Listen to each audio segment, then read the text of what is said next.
2026 DSE 就嚟到啦，由而家開始，你將會踏上奪星之路。等我用一個暑假幫你逆轉中史成績。2025嘅 DSE 啱啱考完啦，升中6嘅你冇辦法再置身事外噶啦，升中5嘅你絕對唔可以再 hea 落去噶啦。而呢一個暑假正正係你哋最後一個中史進步嘅黃金機會。大家好，我係 Angel，係你嘅中史科老師。我喺3屆 DSE 拎到中史5星星嘅成績，而我嘅學生拎到 Level 5或以上嘅成績嘅比例咧，都遠超全港平均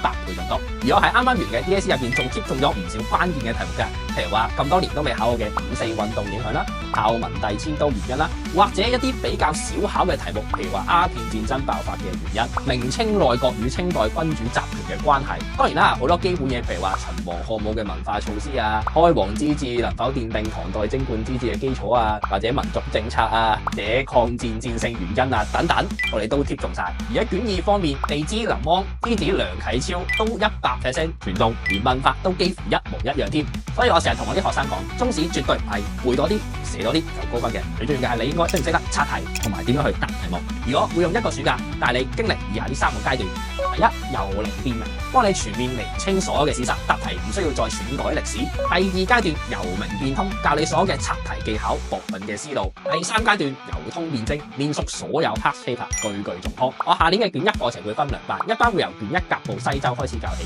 而另一班就會由宋元明清開始教起。我就會獨立開最令人聞風喪膽嘅中華人民共和國精讀暑期課程。除此之外，今年暑期我哋仲會加開大部分學校喺中六先教嘅卷2選修單元，卷2課程嘅難度將會大大提升。如果你讀知識分子、製造史或者地域語言嘅同學，咁你就有風啦！你可以俾同級同學提前學晒所有嘅卷2技巧，保證你一開學贏到開學。